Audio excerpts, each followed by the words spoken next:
Kuburan ini adalah tempat singgah pertama dari sekian tempat singgah-singgah akhirat.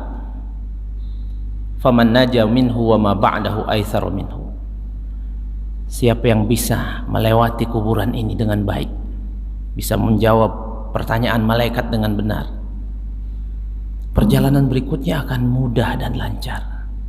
Wa man lam yanju, yang enggak bisa jawab, ditanya man rabbuka, dia mengatakan la adri, enggak tahu siapa Tuhan.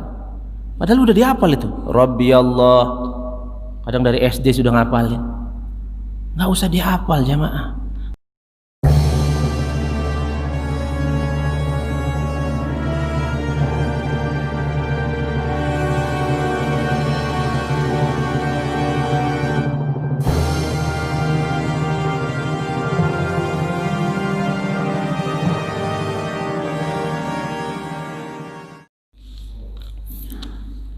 Alhamdulillah, segala puji nikmat milik Allah Subhanahu wa taala.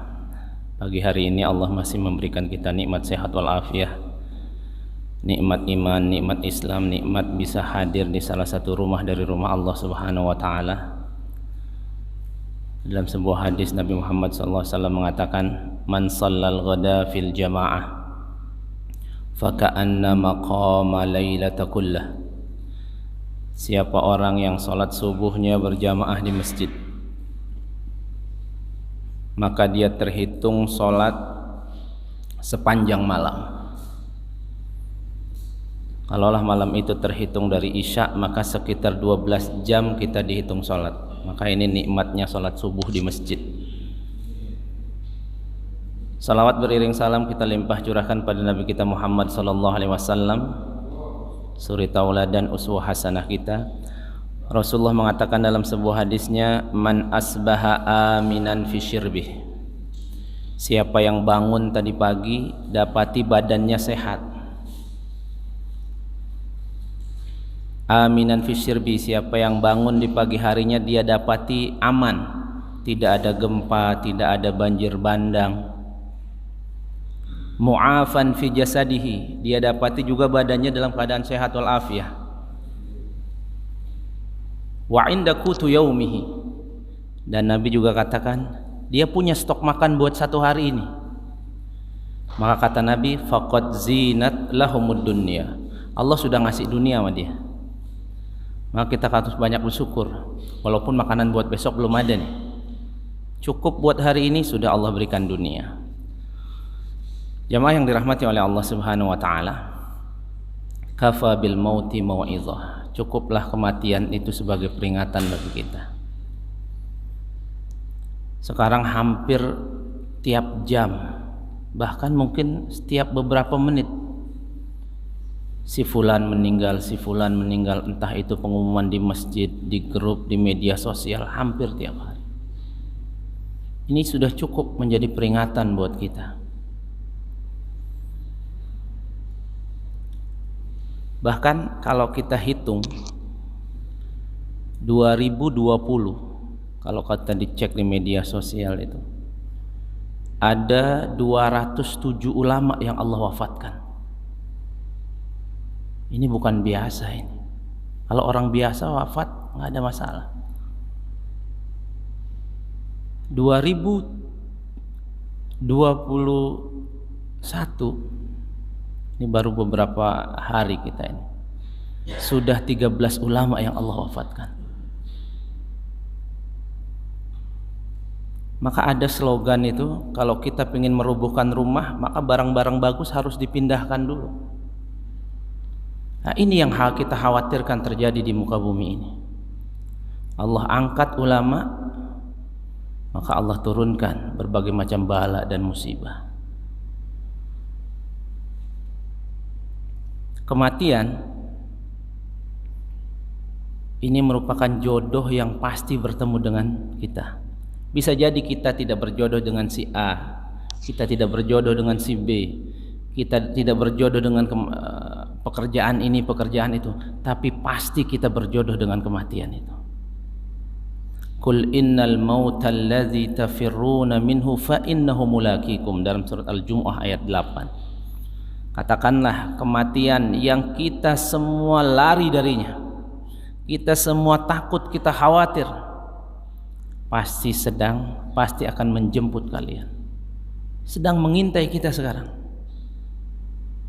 Summa turadduna ila alimil ghaibi wasyahadah, kalian akan dikembalikan kepada zat yang maha mengetahui perkara-perkara yang ghaib, wasyahadah, dan perkara-perkara yang tampak. Maka setiap kita, kullu nafsin dha'iqatul maut, setiap kita akan wafat, setiap kita akan mati. Summa ilaina turja'un, dalam surat Al-Ankabut, kita semua akan kembali kepada Allah Subhanahu wa taala. Pertanyaannya adalah, ketika kita kembali sama Allah, bekalnya sudah cukup apa belum? Kalau kita mau pulang kampung saja, kita butuh bekal. 3 bulan lagi Ramadan, siap-siap, kadang kita dari sekarang sudah nyiapin nih, insyaallah nanti saya pulang kampung bawa ini, bawa ini, bawa ini. 1 pekan di kampung, kadang kita membutuhkan bekal itu, kita cari bekal itu 1 tahun hanya untuk 1 pekan di kampung. Bagaimana dengan perjalanan akhirat, perjalanan yang amat sangat panjang? Kadang kita lupa mempersiapkan bekal. Imam Ahmad bin Hanbal, ulama mazhab, beliau dulu pernah dipenjara oleh seorang khalifah yang bernama Al-Ma'mun karena tidak mau mengatakan bahwa Al-Quran itu makhluk. Imam Ahmad mengatakan Al-Quran kalamullah, firman Allah yang diturunkan pada Nabi Muhammad SAW. Maka dia dipenjara. Siapapun yang tidak sejalan dengan pemerintah pada saat itu dipenjara. Bahkan bukan hanya dipenjara, Imam Ahmad disiksa. Bahkan nyaris punggung Imam Ahmad ini membusuk karena tiap hari disiksa. Dan yang menyiksa namanya Ahmad juga ternyata. Berganti kepemimpinan, wafat Al-Ma'mun, digantikan oleh anaknya Al-Mutawalli. Allah takdirkan anaknya jadi anak saleh. Maka yang pertama kali dilakukan Al-Mutawalli adalah mengeluarkan seluruh tahanan, terutama ulama-ulama. Dan dia menghormati Imam Ahmad, dipanggil ke istananya. Maka dia mengatakan kepada Imam Ahmad, ya Imam, alqini kalimah, wahai Imam, sampaikan kepadaku sebuah kalimat. Dengan kalimat ini aku akan ingat terus dan akan terngiang-ngiang di telingaku. Maka Imam Ahmad mengatakan apa? Al-ajalu qarib, kematian sudah dekat. Wa tariqu tawil, perjalanan selepas kematian ini panjang dan sangat melelahkan. Panjang perjalanan. Wazadu qalil, bekal amat sedikit. Ini yang bilang bekalnya sedikit Imam Ahmad, Pak.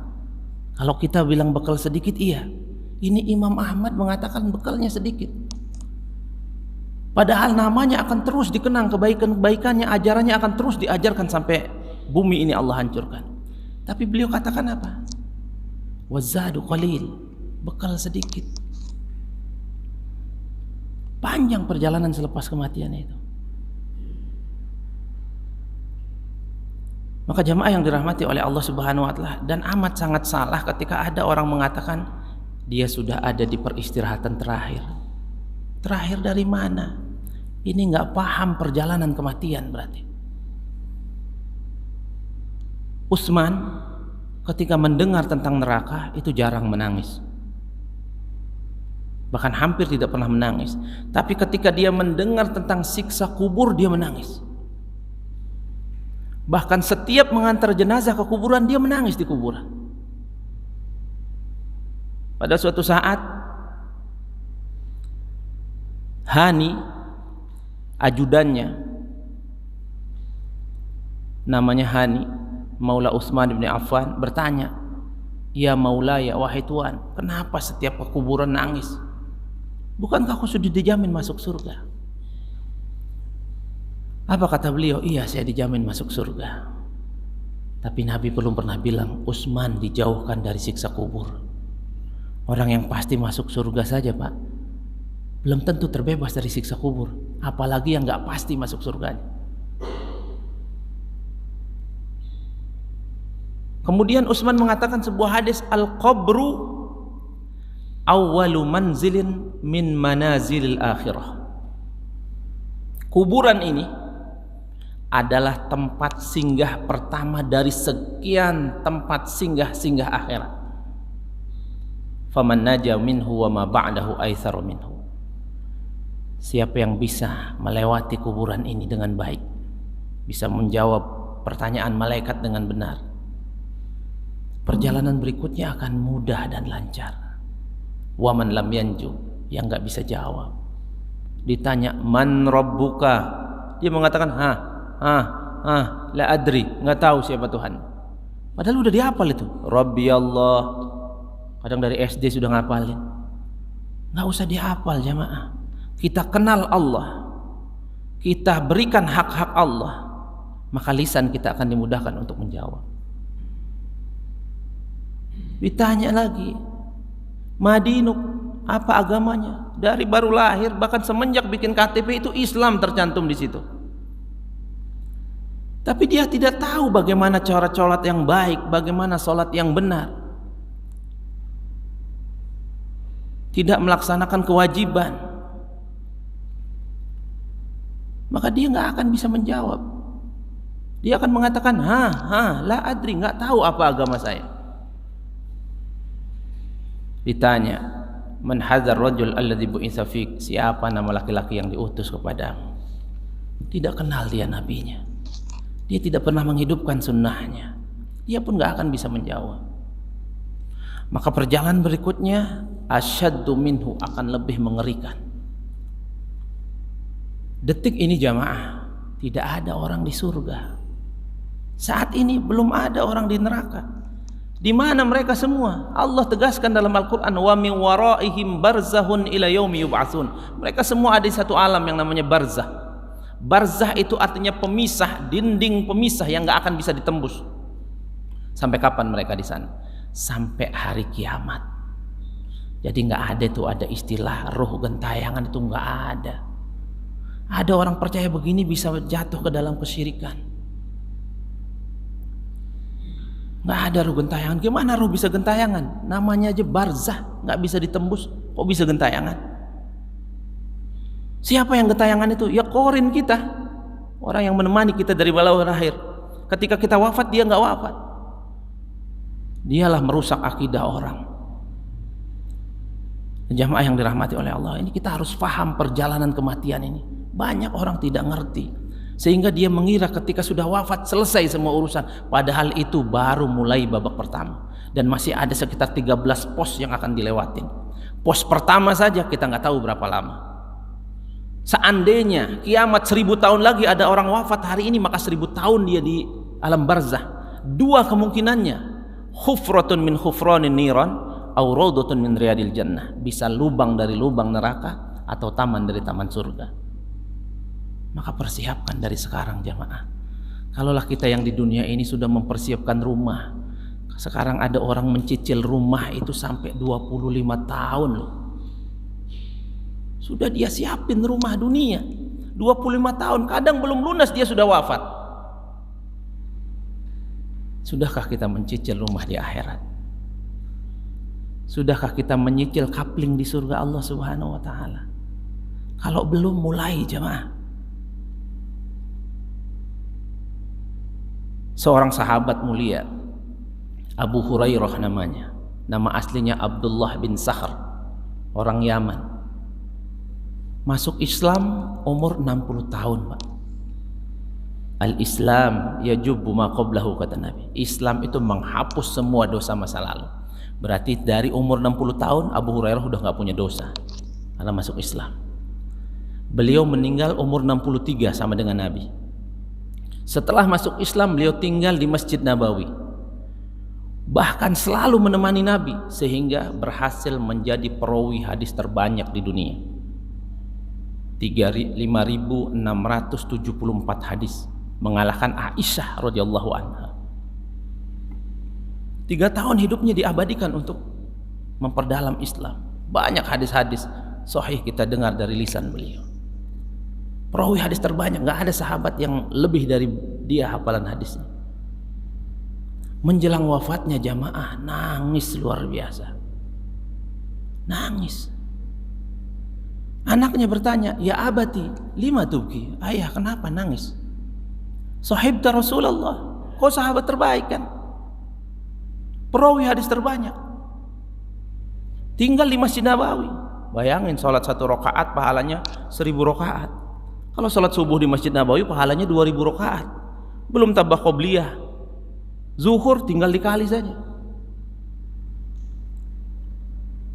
Maka jamaah sholat di Masjidil Haram itu luar biasa pahalanya. 100.000 rakaat.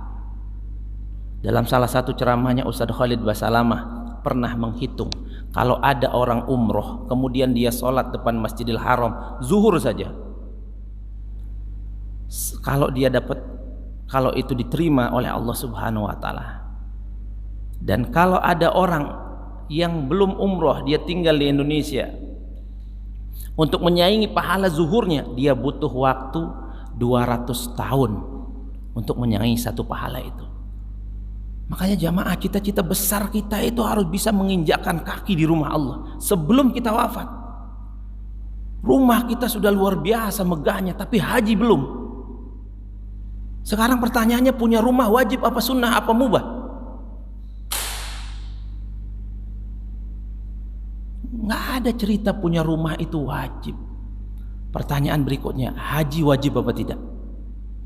Semua kita anak SD ngerti kelas 1, haji itu wajib bagi yang mampu. Sekarang berapa biaya haji? Biaya haji itu lebih murah dari DP mobil, Pak. Kalau bapak sudah punya mobil, belum punya rumah, tapi belum tabung haji, fayamut, kemudian wafat, Masya Allah, mengerikan ya jamaah. Mangkana mustati, ini kata Nabi, bukan saya yang bilang. Barang siapa yang Allah berikan kemampuan harta, cukup duitnya ada tuh 40 juta lebih, falam yahuj, belum daftar haji, belum nabung haji, Allah wafatkan dia, apa kata Nabi? Falyamut yahudiyan au nasraniyan. Jasadnya nggak beda jauh di hadapan Allah dengan jasad Yahudi dan Nasrani. Maka jamaah yang belum nabung haji, tabung sekarang. Saya sudah niat, Pak. Coba buka bab tentang niat di dalam fikih sunnah. Apa itu yang dimaksud niat haji? Niat haji itu sudah menyisihkan uang untuk buka tabungan haji, itu baru niat. Kalau dia sudah nabung, dia Allah wafatkan, maka dia hitung sudah haji. Tapi kalau belum memulai serupiah pun, rumahnya megah, kendaraannya bagus, la haula wala quwata illa billah. Ini dunia udah mau kiamat, Pak. Fitnah sudah di mana-mana. Nabi berpesan dalam hadis riwayat Imam Muslim, badiru bil a'mali fitanan. Perbanyak amal soleh zaman fitnah ini, bukan banyak amal salah lagi. Man arada dunya wa zinataha wa fi ilaihi ma'amaluhum fiha wa hum fiha la yubkhasun. Siapa yang ingin dunia, kata Allah, aku berikan dunia, enggak aku kurangi. Siapa ingin dunia, dia cari dunia dengan baik, aku kasih dunia. Tapi di akhirat nanti, fama'wahu jahannam, tempatnya neraka jahannam, kata Allah. Wasa'at masiro, itu tempat kembali yang paling mengerikan. Maka kita harus paham betul mana yang wajib, mana yang sunnah, jamaah. Adapun perkara kita berangkat lagi nanti 20 tahun lagi, 21 tahun lagi, itu urusan Allah. Kalau Allah ingin kita 2 tahun lagi juga Allah bisa. Tapi kita bulatkan niat kita, kita sudah lakukan ke jalan itu. Sekarang kan orang banyak enggak. Nah jamaah yang dirahmati oleh Allah Subhanahu wa taala, aina ma takunu yudrikumul maut walau kuntum fi burujim musayyadah. Dimanapun kalian berada, yudrikumul maut, kematian itu akan menghampiri kalian, walaupun kalian bersembunyi di benteng yang amat sangat kokoh. Hadirin jamaah yang dirahmati oleh Allah Subhanahu wa taala. Jadi perjalanan akhirat ini perjalanan panjang. Maka kita harus tahu pos-pos itu. Banyak orang nggak tahu pos. Kita kalau mau pulang kampung cek dulu Google Map biasanya. Oh, di sini saya nanti istirahat, saya di sini isi bensin, saya di sini makan siang, saya di sini makan malam. Sudah paham. Nah, perjalanan akhirat sudah paham belum di mana kita akan berhenti nanti? Dan di pemberhentian itu berapa lama? Kemudian ngapain kita di sana? Ini banyak orang nggak ngerti. Padahal sampai surga dan neraka kurang lebih ada 13 pos yang akan kita lewati. Satu posnya itu perjalanannya panjang, melelahkan. Sampai Allah sebutkan dalam surat Al-Insan ayat 27, Inna haula'i yuhibbunal ajilata wa yadharuna wara'ahum yawman tsaqila. Manusia saking cintanya sama dunia, dia lupa ada hari-hari perjalanan akhirat yang semua dia akan lewati. Perjalanannya itu amat sangat berat. Allah bilang berat, Pak. Coba kita cek, Allah bilang mudahnya aja gampang. Allah bilang gampang, itu beratnya kita. Allah bilang ada orang disiksa 1 detik di neraka, itu 48 hari kita. Allah bilang ada orang disiksa 1 hari di neraka, itu 1000 tahun kita. Sementara Allah bilang perjalanan akhirat itu berat. Kalaulah Allah bilang mudah aja, itu beratnya kita. Bagaimana kalau Allah bilang itu perjalanannya amat sangat berat? Sementara bekal kita masih itu-itu aja. Bekal kita masih sedikit. Dan bekal yang sedikit ini pun kita terkadang bangga. Dan kadang yakin sekali bahwa itu diterima oleh Allah Subhanahu wa taala. Padahal ciri-ciri orang-orang yang diterima amalnya itu justru orang yang khawatir amalnya itu tidak diterima oleh Allah. Orang yang yakin amalnya diterima, ini bisa memungkinkan amalnya tidak diterima. Ada seorang perempuan solehah, namanya Zubaidah, istri dari Khalifah Harun Ar-Rasyid dari Bani Abbasiyah kalau nggak salah. Dia pernah umroh, peninggalannya sampai sekarang bisa kita lihat. Dia pernah umroh melihat ribuan, kalau mungkin sekarang jutaan orang wukuf di Arafah. Ini membutuhkan minum. Maka dia bikin benteng itu dekat Arafah. Kalau kita dari Arafah mau balik ke Mekah, sebelah kanan tempatnya, masih ada peninggalannya sampai sekarang. Itu berkilo-kilo benteng dibangun, dikasih keran-keran untuk minum seluruh jemaah haji dan umroh sepanjang tahun. Pahalanya luar biasa itu. Tapi lihat jemaah, Zubaidah pernah mimpi. Dia ceritakan mimpi ini sehingga kita tahu. Dia pernah mimpi. Dalam mimpinya itu dia dihisab oleh Allah Subhanahu wa taala. Ternyata tidak ditemukan amal sedekah benteng buat memberi minum seluruh jemaah haji dan umrah. Ternyata amalnya itu ditolak oleh Allah Subhanahu wa taala. Sedih dia. Tapi kemudian dia tersenyum, masih ada amal yang diterima oleh Allah. Apa itu kata sahabat yang mendengar ceritanya? 2 rakaat sebelum subuh, 2 rakaat ringan bahkan sebelum subuh yang aku lakukan karena Allah Subhanahu wa taala. Jadi jamaah yang dirahmati oleh Allah, kam min amalin saghirin yukabbiruni. Berapa banyak amalan kecil kita ikhlas karena Allah, itu besar loh nilainya di sisi Allah. Dan berapa banyak amalan besar. Mungkin kita bangun masjid, mungkin kita sedekah paling banyak, tapi yusaghirun niyah, karena ada riya di situ, karena ada nama yang ingin disebutkan, karena ada ingin jabatan yang ingin didapatkan. Itu kecil, bahkan tidak nilainya, ada nilainya di sisi Allah. Bahkan haba'am mansura, amal itu seperti debu kering yang dihempas angin, nggak bisa ditimbang dan tidak ada bernilai. Maka la tahtaqiranna minal ma'rufi syai'an walau an talqa ahaqa biwajhin taliq. Jangan pernah meremehkan amal soleh sekecil apapun.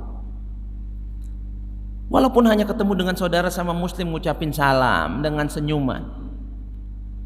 Sekarang kadang beda masjid aja nggak senyum, Pak. Beda jenggot aja nggak saling sapa. Padahal hak muslim terhadap muslim lainnya, idza laqita fasallim alaihi. Kalau kau ketemu ucapin salam. Sekarang kita ketemu, celananya beda, nggak mau salam. Jenggotnya beda, nggak mau salam. Masjidnya beda, nggak mau salam. La haula wala quwata illa billah. Ini musibah, ini terjadi di zaman kita ini. Kitalah umat akhir zaman ini. Kemudian jamaah yang dirahmati oleh Allah, wafatnya ulama-ulama ini bukan merupakan perkara kecil. Ini merupakan perkara yang besar. Kalau ada 100 orang, 1000 orang, satu qabilah wafat, ini kecil di sisi Allah. Tapi satu ulama wafat ini besar. Nabi Muhammad SAW mengatakan dalam hadis yang diriwayatkan oleh Imam Tabrani,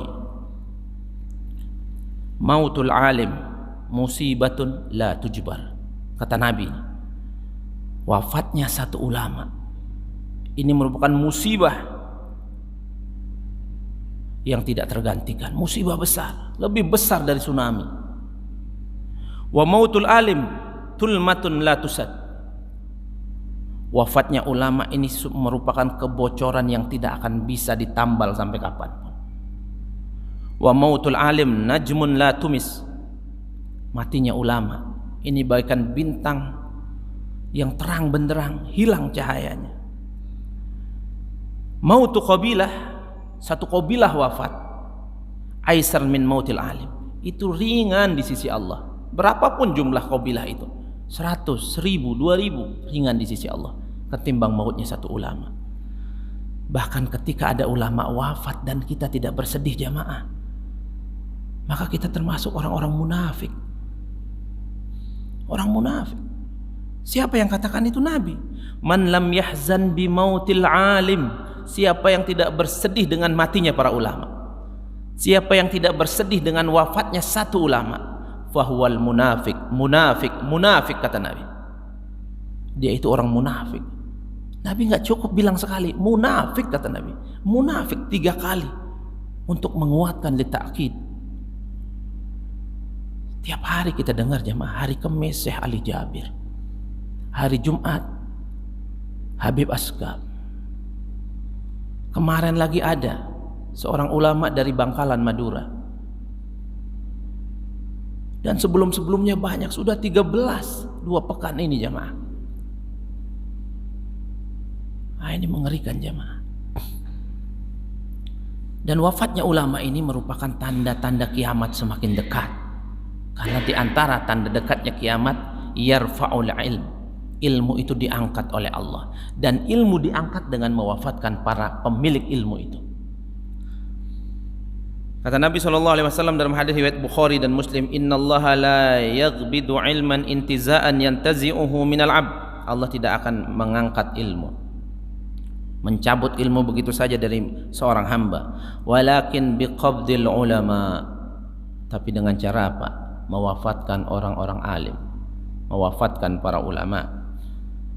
Hatta idza lam yabqa alim, sampai-sampai di muka bumi ini nanti tidak tersisa orang alim.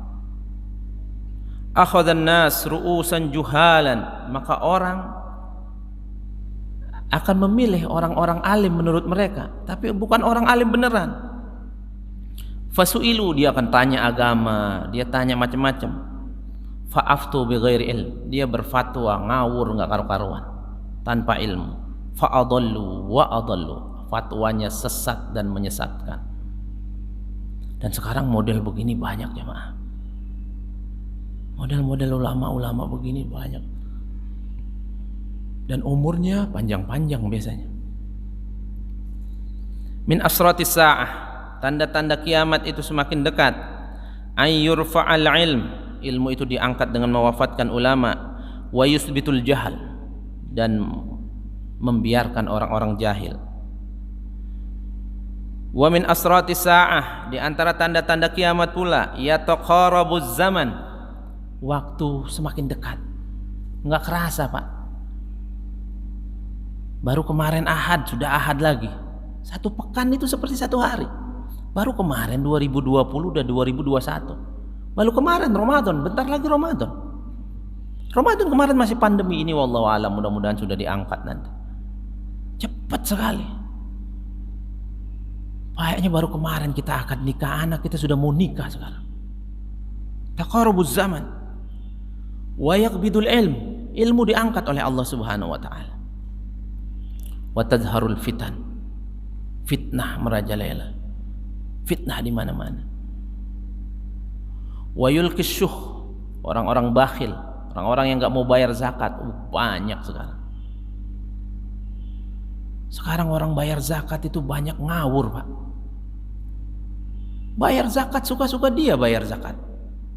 Saya pengalaman 2 tahun jadi panitia zakat di Jati Bening Real Estate di Masjid Al-Jabbar. Di situ orang kaya semua situ. 1000 kakak 600-nya orang Islam. Belum ada saya lihat orang bayar zakat itu dia menghitung zakatnya kemudian dia keluarkan 2,5%-nya. Dia bayar zakat, saya bayar zakat mal sekian, bayarnya bulat-bulat semua. Ya kalau digenepin dilebihkan nggak ada masalah. Awalnya kita husnuzon jemaah, berbaik sangka mungkin dia sudah hitung hartanya 2,5%-nya sekian juta. Tapi yang kita alami setelah kita doakan zakat dibayarkan, kita biasanya ada standar doa. Barakallahu fima a'taita wa barakalaka fima abqaita. Semoga Allah berkahi apa yang Bapak bayarkan dan semoga Allah berkahi juga sisanya. Maka di antara mereka ada yang mengatakan, "Oh gitu ya Pak, kalau gitu saya bayar zakat mal lagi 5 juta." Kemudian kita berpikir, berarti nggak dihitung berapa jumlah zakatnya yang dibayarkan. Kalau harta dia 1 miliar di tabungan, maka dia bayar zakatnya 250 juta. Kalau dia hartanya 100 juta, dia bayar 2,5%-nya. Sekarang main bayar aja. Dan ini tidak menutup kemungkinan ada di antara kita model bayar zakat begini. Hitungan dari mana? Nah ini min qillatil ilm. Ini kata Nabi, yulqis syuh. Padahal kalau kita punya uang seharga 85 gram emas, sekarang anggaplah emas 1 juta, tinggal kali 85, harta itu sudah mengendap selama setahun, maka keluarkan zakat. Keluarkan zakatnya. Kalau orang Indonesia Pak bayar zakat, Masya Allah, banyak rumah-rumah tahfidz, panti-panti asuhan itu aman. Qatar itu sekarang sudah nggak nampung zakat, dibawa ke Indonesia semua zakat Qatar itu. Dibangun-bangunkan masjid-masjid, pesantren-pesantren dari Qatar Charity itu sudah nggak nampung. Zakat ini luar biasa jamaah. Saya waktu kuliah di Libya, 1050 mahasiswa itu pernah dapat zakat. Satu orangnya 300.000. Kata rektor, kata seorang syekh dosen di situ mengatakan apa? Ini satu pengusaha loh yang bayar zakat. Kalian kebagian 300.000 kali 1.000 orang. Di Indonesia berapa banyak Pak orang kaya? Banyak Pak. Di Real Estate Jati Bening dalam 1 pekan saya bisa ngantongin itu orang bayar zakat mal hampir 200-an juta kurang lebih. Dulu, tapi ini udah lama, saya waktu kuliah di Libya sekitar 15-17 tahunan yang lalu, sampai udah segitu banyak, padahal cuma 600 orang, dan yang bayar zakat pun mungkin nggak nyampe 10%. Bagaimana kalau seluruh orang kaya bayar zakat Pak? Nggak butuh orang donasi pinggir jalan buat bangun masjid. Cuman orang-orang kita banyak bayar zakatnya nggak benar, bahkan ada orang kaya nggak bayar zakat mal. Wa yulqis syuh wa yuksirul haraj. Di antara tanda kiamat juga adalah banyaknya al-haraj. Sahabat nanya, "Wa mal haraj ya Rasulullah?" Ya Rasulullah, haraj itu apa? Al-qatlu, pembantaian kaum muslimin. Pembantaian kaum muslimin kata Nabi. Nah, jamaah yang dirahmati oleh Allah, maka ketika kita hadir di zaman fitnah model begini, fitnah yang sudah luar biasa, tampak terang benderang fitnah itu, kita disuruh apa? Banyakin amal soleh, jangan banyakin amal salah. Sekecil apapun yang bisa kita lakukan, lakukan. Kemarin saya dengar ceramah dari Syekh Ali Jabir di YouTube, banyak, nanti cari aja ceramahnya. Dia menceritakan ada ulama di Madinah mimpi. Dalam mimpinya ulama ini disuruh menemui orang, si fulan bin fulan bin fulan, alamatnya di sini, nomor teleponnya ini. Dikasih nomor telepon dalam mimpi itu, alamatnya di sini, ajak dia umroh katanya. Karena dia mimpi, dia berlalu begitu saja. Besok malamnya mimpi sama persis 100%. Mimpinya sama. Hari ketiga mimpinya sama. Maka dia mengatakan ini bukan mimpi biasa. Saya harus cari orang itu. Dicari Pak di alamat yang disebutkan dalam mimpi itu, namanya ada orang itu. Dia pikir orang ini orang hebat, orang luar biasa, penampilannya istimewa. Ternyata orang biasa Pak, yang mungkin orang-orang memandang sebelah mata sama dia. Biasa orangnya, nggak ada penampilan seperti ulama, orang soleh, orang biasa. Dia ceritakan, saya mimpi 3 kali berturut-turut disuruh ngajak Anda umroh. Iya, saya mau umroh, tapi nggak pakai nginep, langsung balik, karena orang Jeddah kan nggak terlalu jauh. Ya udah, karena amanahnya dia suruh ngajak, dia berangkat. Orang ini melakukan seluruh manasik umroh. Sebelum pulang, selesai semua manasik, orang ini bilang apa? Sebelum pulang saya mau sholat dulu depan Ka'bah. Sholat lama, ditungguin sama Syekh ini. Lama sholatnya Pak. Sujudnya lama, bahkan sampai menangis dia sholat. Dan di sujud terakhirnya nggak bangun-bangun Pak. Pas dibangunkan sudah wafat. Sudah wafat, Masya Allah. Meninggal di tempat terbaik. Sholat di mana pada saat itu pahalanya 100.000 rakaat. Ini nggak bisa sembarang orang wafat di sana. Ada orang berkali-kali umroh wafatnya di rumahnya. Dibawa pulang ke rumahnya, ditanya istrinya, ini orang baik, apa amalannya? Apa amalan yang dia lakukan sehingga Allah berikan rizki? Karena ulama-ulama dulu Pak, beda sama kita. Kita kalau doa apa kita minta? Rizki melulu kita minta. Ya nggak Pak? Ya Allah kasih rizki. Habis sholat tadi minta rizki. Padahal dalam sholat udah minta rizki. Rabbighfirli warhamni wajburni warfa'ni warzukni. Udah minta rizki berkali-kali. Habis sholat masih ditekanin, ya Allah kasih rizki, ya Allah kasih rizki. Rizki aja. Salah nggak? Enggak salah. Cuman ada yang lebih hebat permintaan dari itu. Ulama-ulama itu jarang minta rizki Pak. Dia minta apa? Urzukna husnal khotimah. Ya Allah kasih aku rizki wafat dalam keadaan husnul khotimah. Kita Allah wafatkan dalam keadaan husnul khotimah, beres semua urusan akhirat Pak. Itu yang diminta ulama. Yang diminta apa lagi? Urzukna qoblal maut. Ya Allah kasih saya rizki taubat sebelum saya mati. Kalau ada orang taubat sebelum mati dan taubatnya itu diterima, diampuni dosa-dosanya oleh Allah Subhanahu wa Ta'ala. Maka ditanya istrinya, apa amalan suamimu kok hebat begini? Maka dia katakan apa? Suami saya ini orang biasa, di kampung ini mungkin paling biasa, tapi dia punya amal istimewa. Dia nggak mau makan sebelum tetangganya janda miskin yang ditinggal suaminya wafat itu sudah kita bagi makanan, baru dia mau makan. Masya Allah. Kecil amalannya, tapi istimewa di sisi Allah Subhanahu wa Ta'ala. Maka jangan meremehkan amal kecil, karena amal besar kita belum tentu diterima oleh Allah. Maka Nabi mengajarkan kita, Nabi selepas sholat subuh Pak nggak pernah berdiri kecuali sudah minta 3 kali agar amalnya diterima. Hadis riwayat Ummu Salamah. Apa doa Nabi? Kita hafal semua. Allahumma inna nas'aluka ilman nafi' wa rizqan thayyib wa amalan mutaqabbala. Ini Nabi ulang 3 kali selepas subuh Pak. Ya Allah, kasih saya ilmu yang manfaat, rizki yang thayyib, amal subuh, amal soleh yang diterima. Diulang 3 kali sama Nabi. Lah kalaulah Nabi manusia terbaik yang nggak punya dosa minta amalnya diterima, lah kita mungkin separuh subuh kita tadi kita ingat-ingat yang lain Pak. Bahkan rakaat kedua, mungkin kita kalau ditanya sekarang apa ayat yang dibaca, surat apa yang dibaca oleh imam, kita bingung, lupa. Padahal yang dibaca surat At-Tin tadi.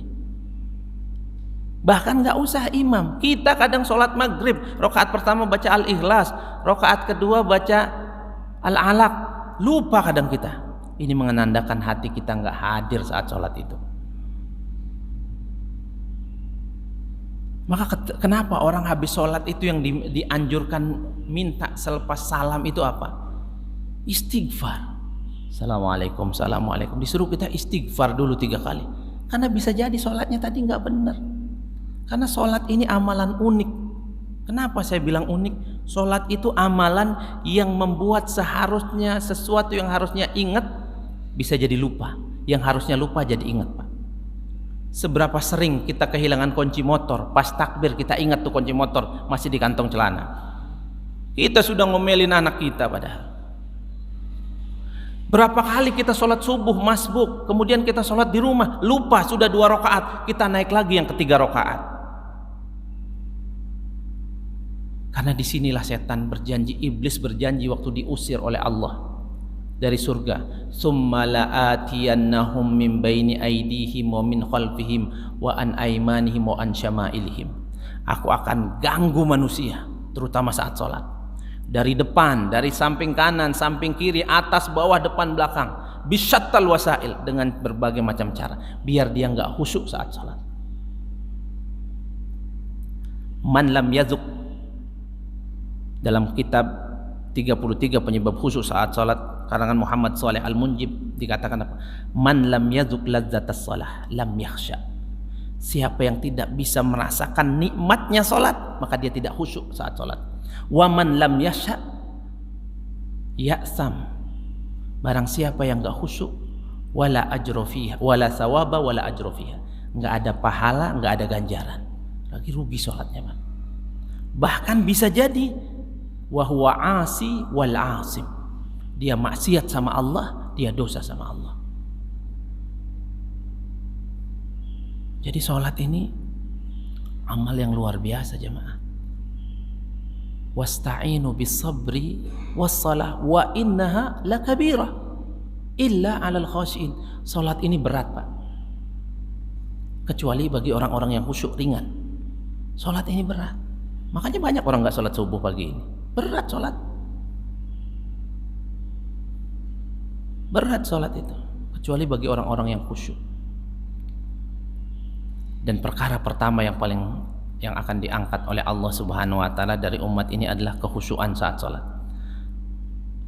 Awwalu ma yarfa'ul minal abdi al-khusyu'. Perkara pertama yang akan diangkat oleh Allah di akhir zaman ini adalah kekhusyuan saat salat. Hatta la tara fiha khasyian. Sampai-sampai banyak kalian lihat orang salat tuh enggak khusyuk saat salat. Banyak orang sholat, Pak, mohon maaf, nggak ngerti yang dia baca saat sholat, nggak tahu yang dia lakukan. Ini banyak, padahal sholat itu dialog sama Allah Subhanahu wa ta'ala.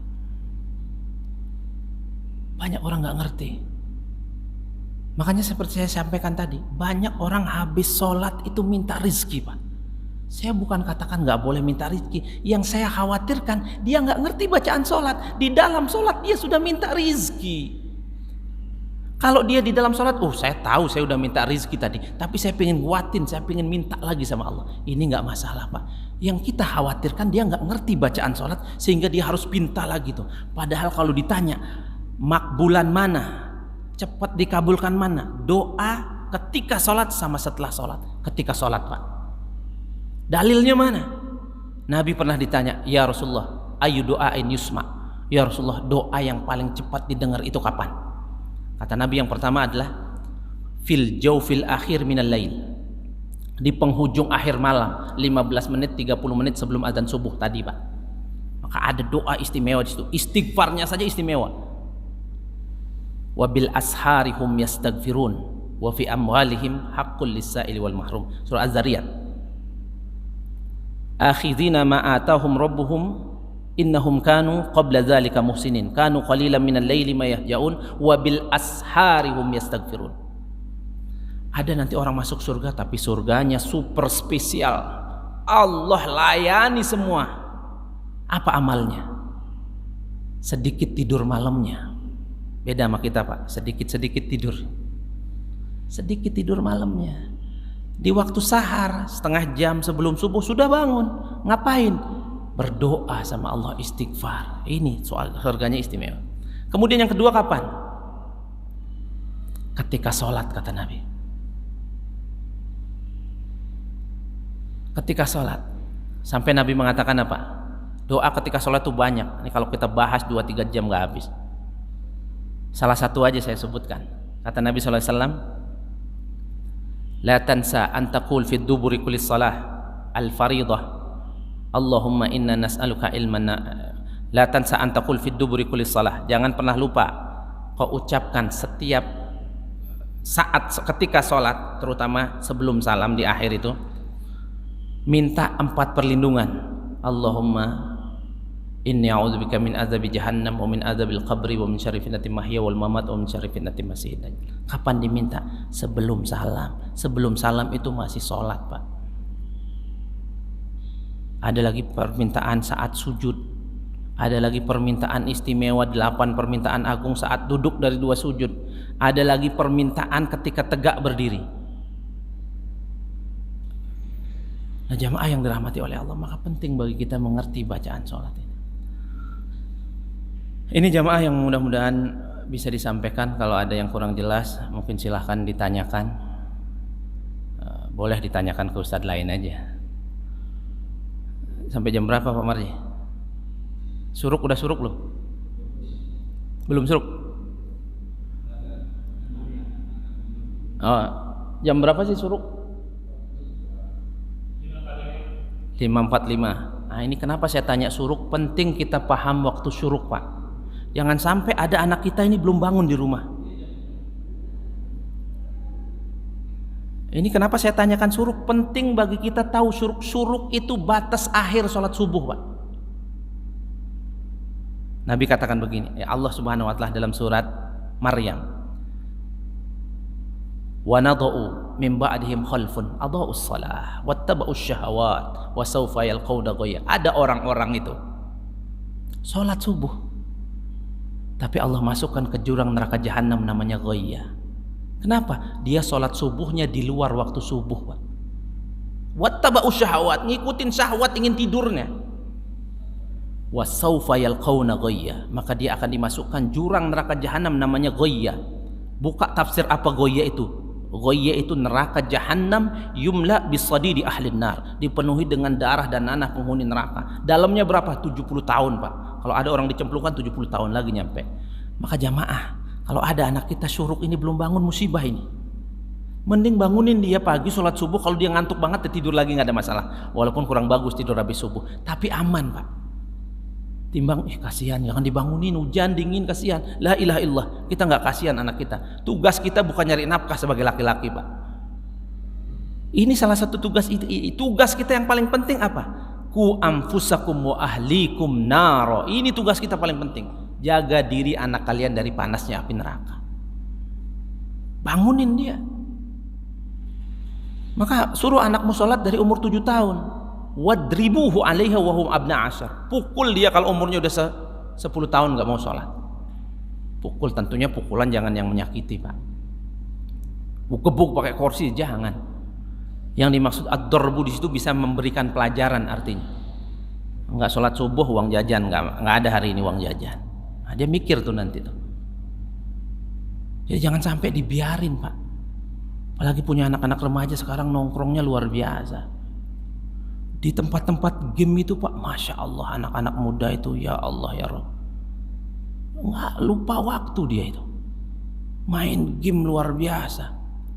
Tengah malam masih main game, waktunya sia-sia.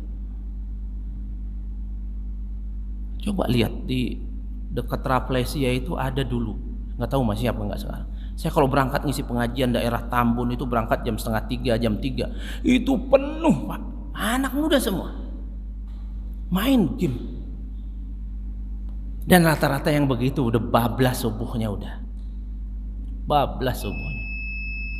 Terakhir satu hadis Nabi Muhammad SAW mengatakan, man taraka salata amdan uzziba fin nari jahannam haqban. Siapa yang meninggalkan salat satu kali saja, misalnya subuh, maka Allah sudah berhak menyiksanya di neraka jahanam haqban, satu ahqab. Haqbun itu jamaknya ahqab. Ada di surah An-Naba, labisina fiha ahqab. Buka nanti tafsir yang rata-rata punya buku Ibnu Katsir di rumah. Kalau nggak punya, buka di YouTube atau buka di googling. Apa artinya ahqab? Ahqab itu qit'ah minal waqt, potongan-potongan waktu. Berapa satu pengotongan waktu itu di neraka? 800 tahun, Pak. Paling sedikit itu. Jadi kalau ada anak kita, istri kita tinggalin sholat satu kali, 800 tahun dia disiksa. 2 kali kali 2, Pak. Jadi jangan sholatnya suka-suka kita. Kesiangan. Ya beda lagi kalau masih kecil. Kalau sudah di atas 10 tahun jangan. Begitu juga para istri nih. Saya dari kemarin mikir kenapa ya perempuan itu banyak di neraka. Ternyata kita temukan jawabannya. Perempuan itu paling sering lalai sholat, Pak. Lalai. Ini bapak bisa jadi yang tanggung jawab nanti. Saya nggak nakut-nakutin, Pak. Bapak tanggung jawab. Kenapa? Karena bisa jadi kita nggak paham kapan istri kita haid, kapan berhenti. Dalilnya bunyinya begini. Idza aqbalatil haidatu fada'is shalah. Kalau istri kita haid, kalau ada perempuan haid tinggalin sholat. Wa idza adbarat. Nah, di sini kita ambil. Ketika haid itu berhenti, fagsili anqid dama wasalli. Langsung bersihkan darah, cuci, kemudian sholat. Sholat apa yang masih ada pada waktu itu? Lakukan sholat itu. Cuman prakteknya begini kebanyakan, Pak. Istri kita berhenti haidnya zuhur, nanggung tar aja mandi habis asar. Bener gak, Pak? Berarti dia ninggalin sholat apa? Zuhur sama asar, Pak. Siapa yang tanggung dosanya? Padahal kata Nabi, selesai haid jam 10 siang haidnya, nanggung nanti aja mandi asar ya, zuhurnya lewat. Langsung mandi, sholat. Apa makanya istri itu nggak wajib kerja? Karena bisa jadi dia pas baru masuk kantor, nyampe kantor sudah kering dia, sudah berhenti haidnya. Kadang dia malas mandi di kantor. Saya pernah ngisi pengajian di kantor, nyampe ini ibu-ibu nggak ada yang terima, Pak. Saya bilang terserah ibu-ibu. Masa saya harus mandi di kantor, Pak? Masa harus bawa? Saya bilang mandi wajib itu dalam syaratnya cuma 2, saya bilang. Niat, seluruh tubuh kena air, nggak mesti pakai sabun. Sholat. Cuman rata-rata nggak mau, kenapa? Nanti aja asar. Zuhurnya gimana?